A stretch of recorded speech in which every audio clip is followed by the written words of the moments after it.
Over 3,000 years ago, an ancient passage was written, one so powerful that it has brought peace to warriors on the battlefield, comfort to the broken-hearted in their darkest moments, and strength to those who thought they could not take another step.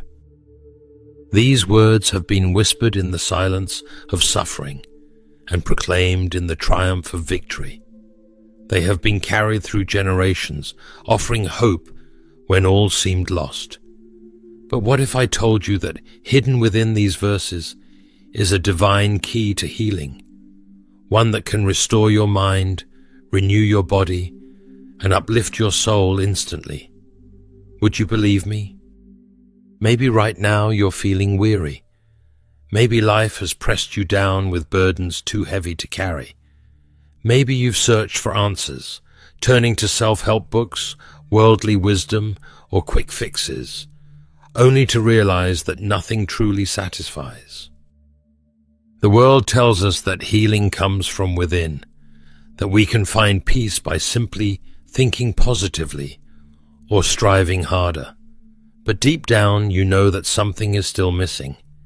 True healing does not come from the world, it comes from the living Word of God.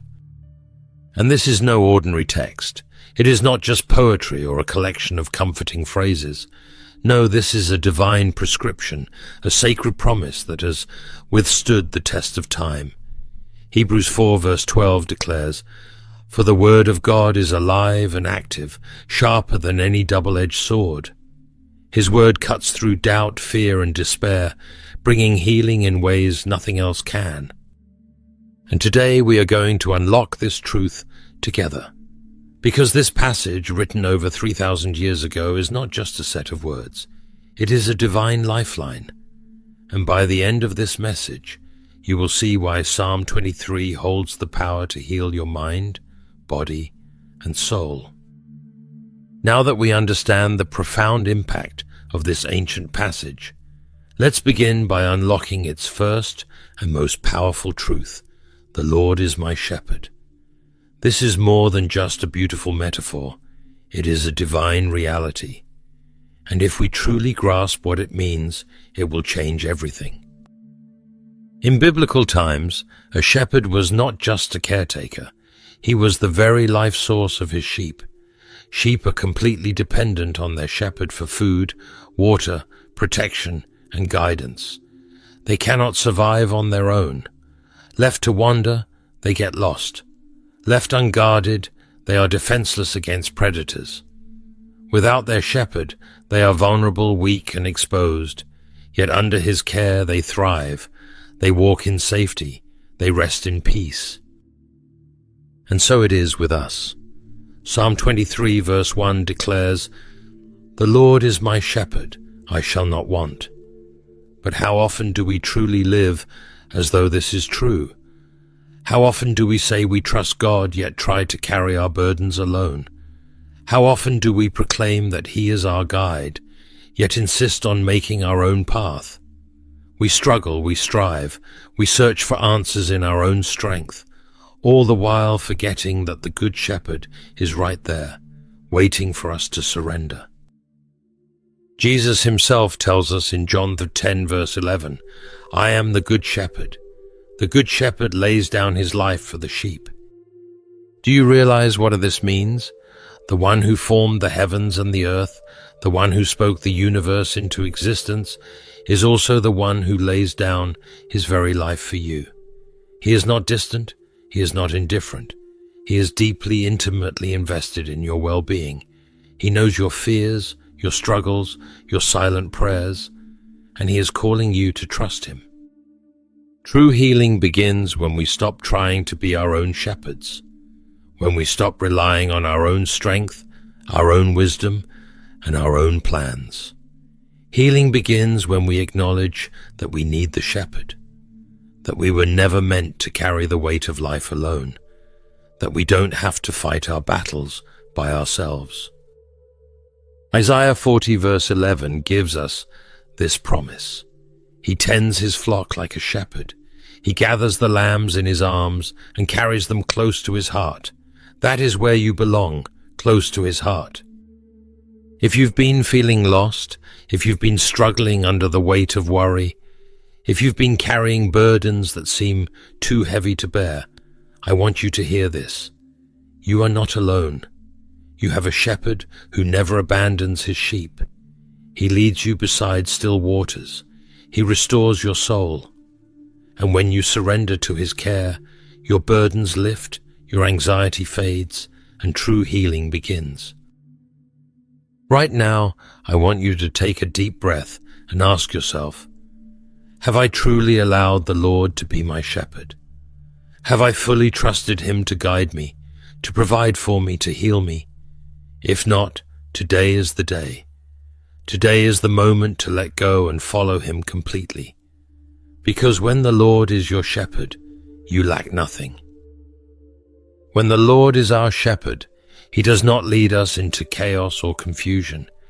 He does not leave us restless, overwhelmed, or depleted. Instead, Psalm 23 verse 2 gives us this beautiful promise. He makes me lie down in green pastures. He leads me beside still waters. This is not just poetic language. It is a powerful revelation of God's heart for you. For a sheep to lie down, it must feel completely safe, provided for, and at peace. If a sheep is anxious, hungry, or afraid, it will not rest. It will wander, searching for security it cannot find on its own. And isn't that how we often live? Always striving, always searching, always restless. We long for peace, yet we chase distractions. We crave restoration, yet we refuse to be still. We run ourselves dry trying to handle life alone, when all along God is calling us to rest in him. Jesus gives us this invitation in Matthew 11 verse 28. Come to me, all who are weary and burdened, and I will give you rest. This is not a temporary escape. This is not a brief moment of relief before we plunge back into the stress of life. This is a divine rest, a peace that surpasses all understanding, a healing that reaches the deepest parts of our soul. But notice the first word, come. True rest is not found in running harder, doing more, or numbing ourselves with entertainment. True rest is found when we come to Jesus, when we step into his presence, when we let go of the burdens we were never meant to carry. The world offers countless ways to rest, vacations, entertainment, distractions. But these things only offer momentary relief. True healing comes when we drink from the living waters that Christ provides. John 4 verse 14 declares, whoever drinks the water I give them will never thirst. Never thirst. This is not a temporary fix, but a complete renewal. When we drink from the well of the world, we will always be left dry, always searching for more. But when we drink from the well of Christ, our souls are satisfied, our minds are renewed, and our bodies find strength. Are you weary? Have you been carrying burdens that feel too heavy? Have you been searching for peace in places that leave you empty? The shepherd is calling you. He is leading you to green pastures, not barren wastelands. He is bringing you to still waters, not raging storms. He is offering you the kind of peace that can heal your heart, calm your mind, and restore your soul. So take a deep breath, let go of the worry, release the burdens, trust in his leading, and allow yourself to rest in his presence, because in the arms of the shepherd, you will find everything you need. The Good Shepherd not only leads us to rest, but goes even deeper. He restores our souls. That means he doesn't just provide temporary relief. He doesn't just patch up wounds or cover brokenness with quick fixes. No, he restores, and that word is powerful. Restoration in biblical terms is not just about fixing what is damaged. It is about making things new. It is about transformation. It is about taking what was once broken, shattered, and seemingly beyond repair, and making it whole again. That is what God does for his children. That is what he wants to do for you. David knew what it was like to be broken. He knew what it was like to fall into sin, to feel the weight of shame, to wonder if he could ever be restored. But he also knew the mercy of God. In Psalm 51 verse 10, David cried out, "Create in me a clean heart, O God, and renew a right spirit within me." He didn't just ask for forgiveness, he asked for renewal. He longed to be restored from the inside out, and that is exactly what God did. Maybe you felt like David. Maybe you've wondered if you're too broken, too lost, too far gone for God to restore. But let me tell you something. You are never too broken for the hands of the Creator. The same God who spoke light into darkness, who breathed life into dust, who turned water into wine. He is the God who restores souls, and that includes yours. 2 Corinthians 5 verse 17 declares, "If anyone is in Christ, he is a new creation. The old has gone, the new is here." That is not just a promise, it is a reality.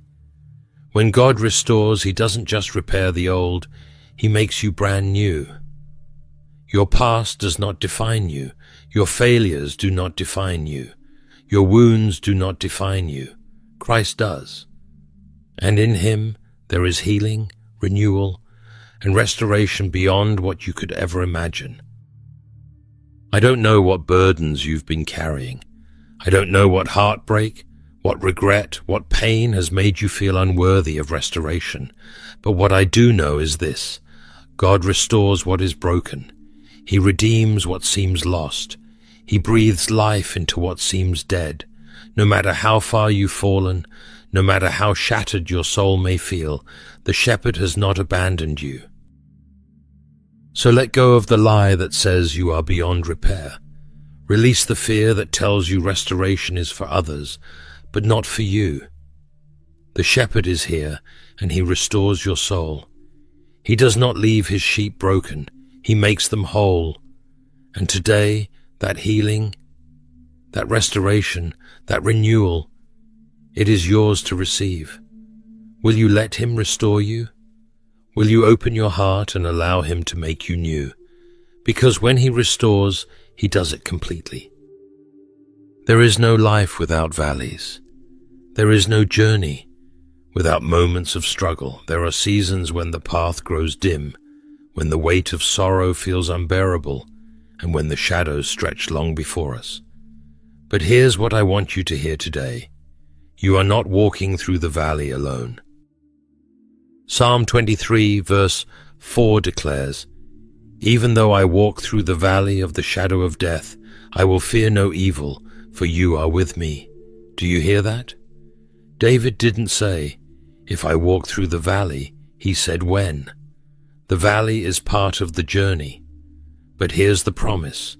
We do not walk alone. The Shepherd is with us, the one who leads us beside. Still waters also walks with us through the darkest nights. Maybe you're in a valley right now. Maybe you've cried out for healing, for breakthrough, for peace, but all you see are shadows. I know how that feels, but let me tell you something. The valley is not the end of your story. God does not abandon his children in dark places. He does not leave his sheep lost and afraid. He walks beside them. He carries them when they cannot walk. He speaks peace in the middle of the storm. David understood this because he had lived it. He faced giants, ran from enemies, and endured betrayal. Yet through it all, he declared, "I will fear no evil, for you are with me." That is the confidence of a child of God. Not that life will be free from hardship, but that no hardship will ever separate us from his love. We see this same promise throughout Scripture. In Isaiah 41 verse 10, God says, "Do not fear, for I am with you. Do not be dismayed, for I am your God. I will strengthen you and help you. I will uphold you with my righteous right hand." When God is with you, fear loses its grip. Darkness loses its power. Think about Shadrach, Meshach, and Abednego, thrown into a fiery furnace for refusing to bow to the king's idol. By all logic, they should have been consumed. But what did the king see? He looked and said in Daniel chapter 3, verse 25, "Look, I see 4 men walking in the fire, unbound and unharmed, and the 4th looks like a son of the gods."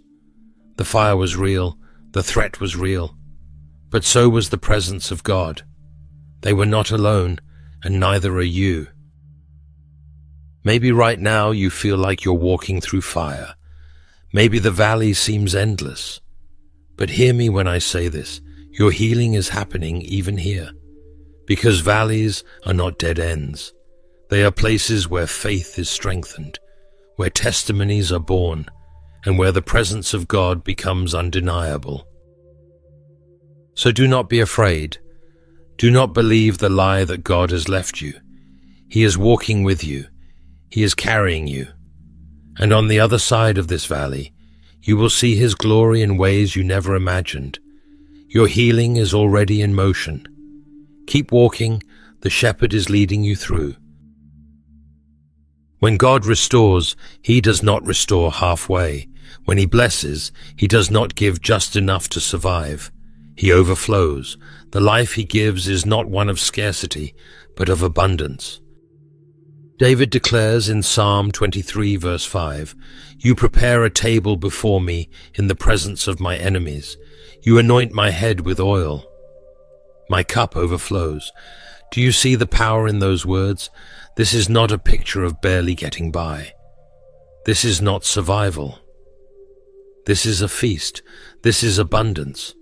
This is the God who says, "I will not just sustain you, I will bless you beyond measure." Maybe you've been living with a scarcity mindset, always afraid there won't be enough. Maybe you've believed that you have to struggle just to get by, that God gives just enough to keep you going, but not enough to truly thrive. But hear me today, that is not who God is. Jesus Himself said in John chapter 10, verse 10, "I have come that they may have life and have it to the full." Not just life, life to the full. This means a life of deep peace, overflowing joy, and provision that surpasses what you can imagine. It does not mean you will never go through struggles, but it does mean that in every season, God's goodness will sustain you. Think about the Israelites in the wilderness. They had no fields to plant, no food of their own, yet every single morning God sent manna from heaven. Not once did He fail them. Not once did they wake up to an empty sky. And when they needed water, He made it flow from a rock. Exodus 16 verse 18 tells us that those who gathered much had nothing left over, and those who gathered little had no lack. God gave exactly what was needed. No one was left behind. And then look at Jesus, standing before a crowd of over 5,000 hungry people with only 5 loaves and 2 fish. In the natural, it wasn't enough, but in the hands of the Savior, it multiplied. Matthew 14 verse 20 says, "They all ate and were satisfied, and the disciples picked up 12 basketfuls of broken pieces that were left over." Not only did Jesus meet the need, He provided overflow. There was more than enough. That's the heart of God. That's what David understood when he said, "My cup overflows." God does not do things halfway. When He pours until it overflows. When He blesses beyond what you expect. When He heals completely. So I ask you today, are you ready to believe in His abundance? Are you ready to stop fearing lack and start trusting in the One who never fails? Philippians 4 verse 19 assures us, "And my God will supply all your needs according to His riches in glory in Christ Jesus." Not according to our resources, not according to our strength, but according to his riches, which never run out. I want you to receive this truth today. God's supply is greater than your need. His blessings are not just enough, they are overflowing. So lift your cup, open your heart, and trust in the God who fills to the brim and beyond. He is the God of abundance, and he is not finished with you yet. Psalm 23 is not just a beautiful passage of Scripture. It is a divine key to healing, peace, and restoration. Every word is a declaration of God's unwavering love, his perfect provision, and his unshakable presence in our lives. From the green pastures to the overflowing cup, from the valley of shadows to the promise of eternal dwelling, this psalm carries the power to transform your heart, mind, and soul. Psalm 23 verses declares, "Surely goodness and mercy shall follow me all the days of my life, and I will dwell in the house of the Lord forever." This is not just a temporary promise. This is eternal. God's goodness is not fleeting. His mercy does not run out. His love will pursue you every single day of your life. So I urge you today, don't just read these words, live them. Declare them. Let them take root in your soul. When fear tries to creep in, remind yourself, the Lord is my shepherd. When weariness weighs you down, declare, he restores my soul. Before we close this message, I want to invite you to join me in a fervent prayer. This is not just another prayer. This is a moment to step into God's presence, to lay down our burdens, and to receive the healing, peace, and restoration that only he can give. Wherever you are, take this moment to focus on him. Open your heart, lift your spirit, and let's come before the Lord together. Heavenly Father, Almighty Shepherd of our souls, we come before you with open hearts, seeking the fullness of your presence. You are the one who restores, who leads, who heals, and who fills our lives with mercy and grace. We lift up every burden, every worry, every broken place within us, and we surrender them at your feet. Lord, we acknowledge that on our own we are weak, we wander, we grow weary. But you are our strength, you are our refuge. You are the one who walks with us through every valley, who brings light into our darkest nights, and who fills our lives with overflowing goodness. Right now, we ask for your divine touch. Let your healing flow through every weary soul. Let your peace silence every anxious thought. Let your presence cover every place of brokenness. Father, for those who are battling fear, wrap them in the security of your love. For those who feel lost, guide them with the clarity of your voice. For those who are carrying pain, emotional wounds, or the scars of the past, we ask that you bring restoration, deep and complete. You are not a God of partial healing. You are the God who makes all things new. Breathe life into every dry place, refresh every weary heart, and remind us that your goodness is never out of reach. Lord, we trust you. We choose to rest in the green pastures you provide. We choose to walk with faith even through the valleys, knowing that you are with us. And we choose to live with confidence, knowing that your mercy, your love, and your presence will follow us all the days of our lives. Thank you, Father, for being our shepherd, our healer, and our ever-present help. We receive your peace, we receive your restoration, and we receive your unfailing love. In the mighty and precious name of Jesus, we pray. Amen. If this message has blessed you and spoken to your heart, I warmly invite you to like this video, subscribe to the channel, and share it with someone who needs God's healing and encouragement today. Thank you for being part of this community of faith. May God's peace, goodness, and unfailing love be with you always.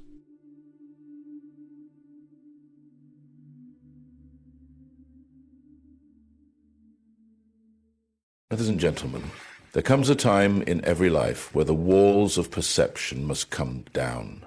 A time when we must stop asking God to simply bless our opinions and start asking Him to correct our vision. That time, my friends, is now. Open your heart.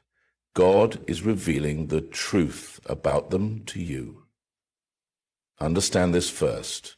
Divine revelation is not just about dreams, prophecies, or sudden feelings. It is God's way of educating the soul.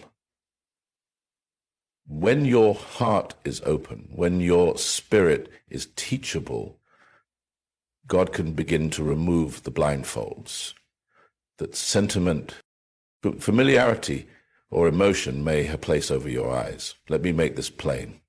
When God shows you the truth about someone, it is not an act of cruelty, it is a gift of clarity. Sometimes He will allow behaviors to surface, patterns to repeat, or motives to be exposed, not because He wants you to judge harshly, but because He wants you to walk wisely. Now let's be real. Truth is not always convenient, and especially when it's about people we care for, people we have built with, people we have defended. But truth is the surgeon's scalpel. It cuts, so it can heal. You cannot walk in destiny while clinging to deception.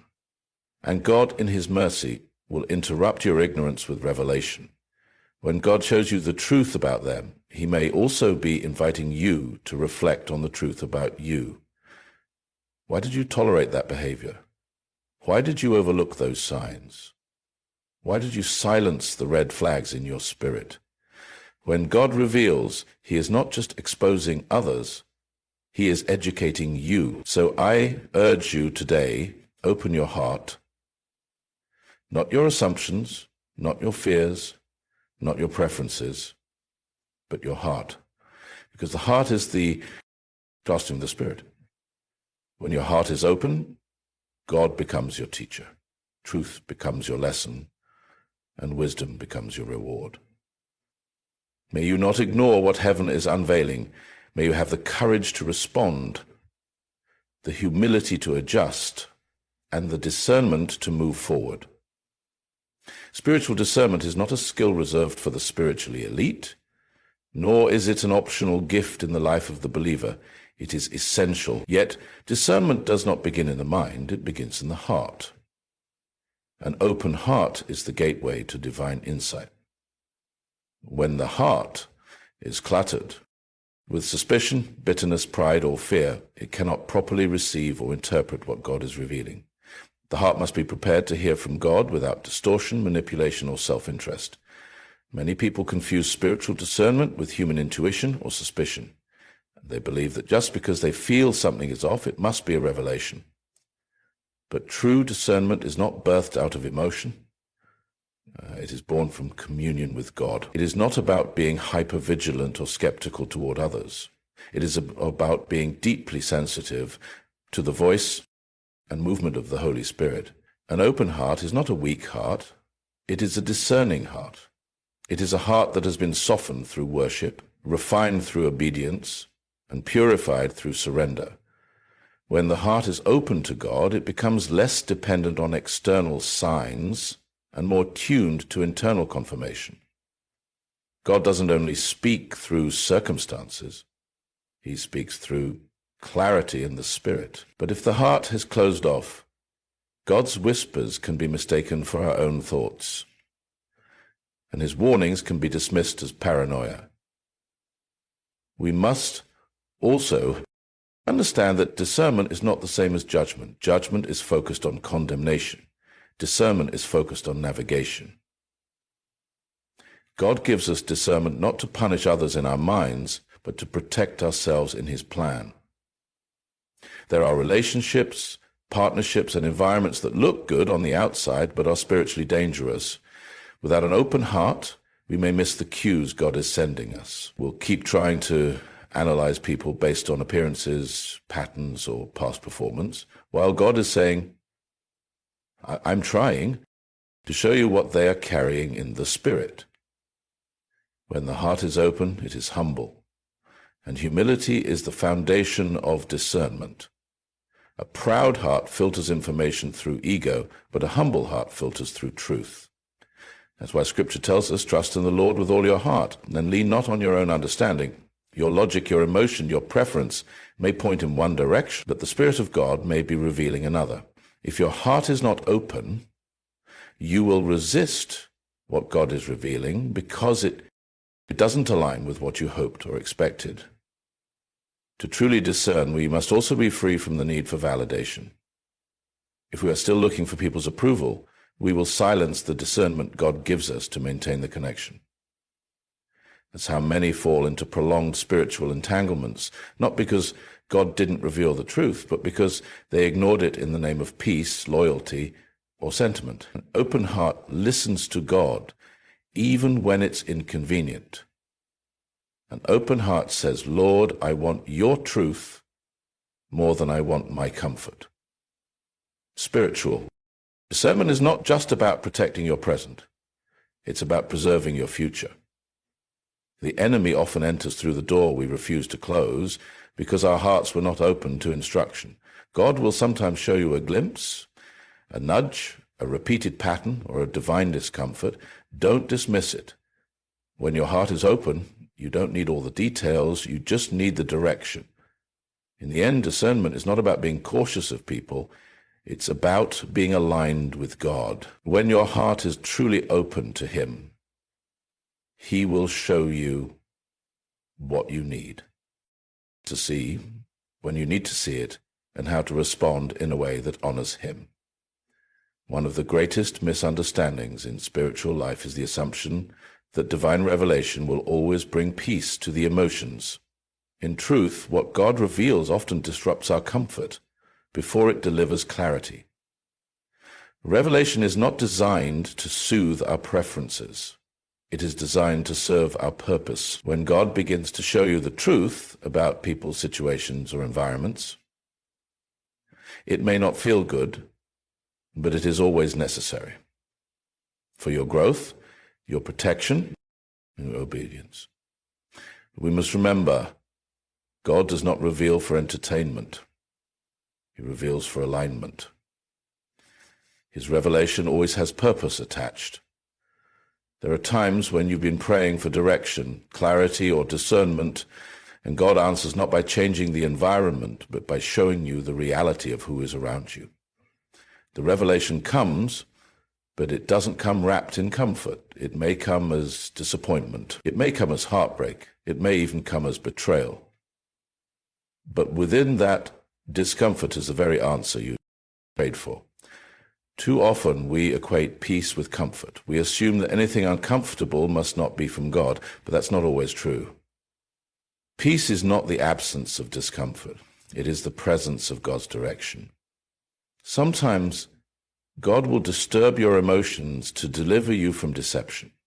He will pull back the veil, not to cause confusion, but to correct your course.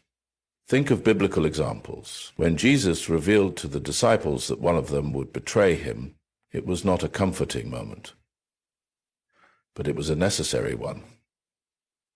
When the prophet Nathan revealed David's sin to him, it was not easy to hear, but it was vital for David's repentance and restoration. When God shows you the truth about someone, it might shake your expectations, it might challenge your loyalty, it might test your ability to let go. But God doesn't reveal to harm you. He reveals to heal, to warn, and to guide. Here's the reality. We often ask God to protect us from harm, and then He reveals the source of it. And we resist. Why? Because we didn't expect the danger to come from someone close. We thought the threat would be external. But many times, what hinders us is not the storm outside, it's the disloyalty inside our circle. So when God reveals, it confronts more than a person's actions. It confronts our emotional attachments, our hopes, and sometimes our denial. Revelation requires maturity. Immature believers want revelation that confirms their desires. Mature believers can receive revelation that confronts their emotions. God will show you what you need to see, not what you want to see. And if your identity or stability is too tied to people, positions, or expectations, the revelation will offend before it transforms. That's why some ignore the signs. They see the behavior, they feel the tension, they sense the warning, but they don't want to accept the truth.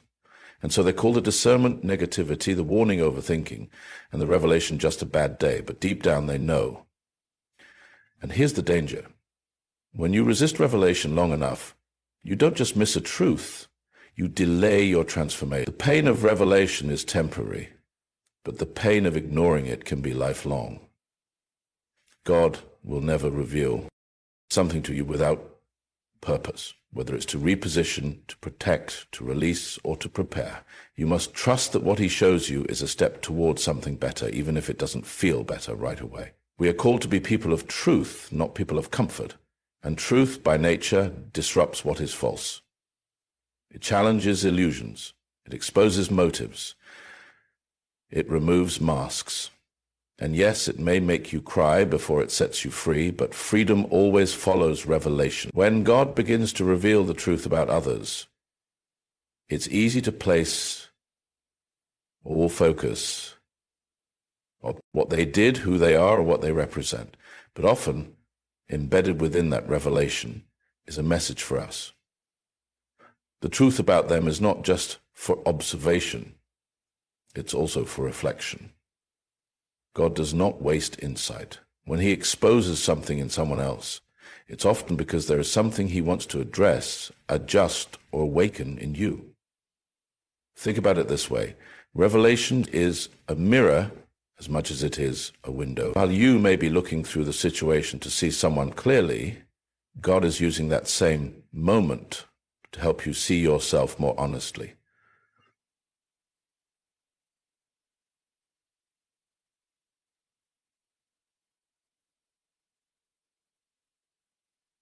She came to me this week, may discover something about their character, but God wants you to also discover something about your patterns, your expectations, your boundaries, and your heart posture. It is uncomfortable but necessary to ask, why did I not see this before? What part of me ignored the red flags? Why did I attach myself so quickly? What was I trying to prove, protect, or preserve in this relationship? These are not questions of guilt, they are questions of growth. They are how we mature as believers. When God shows us the truth about someone else, it's rarely just about them. It's also about how we interact, respond, and discern in the future. This is especially relevant in situations of betrayal, disappointment, or repeated cycles of frustration. While it is true that others have free will and make their own choices, we must also acknowledge our own role. Did I overextend grace where there should have been boundaries? Did I confuse potential with character? Did I silence the Holy Spirit's nudge because I was emotionally invested? When we skip these questions, we risk receiving the revelation, but missing the transformation. It's not about blame, it's about awareness. The Holy Spirit is both a revealer and a reformer. He not only shows you what's happening, he invites you to let him shape your response. And part of that shaping includes developing a deeper understanding of your own soul. Every exposure is a chance for examination. Even Jesus, when he revealed Judas' betrayal, used it as a moment to teach the disciples about loyalty, humility, and the reality of spiritual warfare. He didn't just say this is what Judas is doing, he said watch, because betrayal can happen even at the table of fellowship. That lesson wasn't only about Judas, it was about the human tendency to hide intentions behind proximity. That principle still applies. The people closest to us sometimes reveal more about our unhealed areas than our healed ones. So what if God is showing you something in someone else so you can correct what you've normalized in yourself? What if that manipulative behavior is not just a warning about them, but a wake-up call about how you were taught to tolerate it? What if that Inconsistency is highlighting your own lack of standards. What if their dishonor is bringing to light your discomfort with confrontation? You see, when God reveals the truth about others, he is not trying to make you paranoid. He's trying to make you powerful. Power doesn't come from simply knowing the truth about others. It comes from applying that truth to yourself. When you begin to ask, what is this showing me about me? Then you begin to grow in wisdom, maturity, and resilience. Revelation is never just one-sided. It's God's multifaceted tool for shaping our character, our discernment, and our decisions. The truth about them might be difficult to face, but it is often the doorway to discovering the next level of truth about you. And when you embrace that, you move from simply observing change to actually becoming it.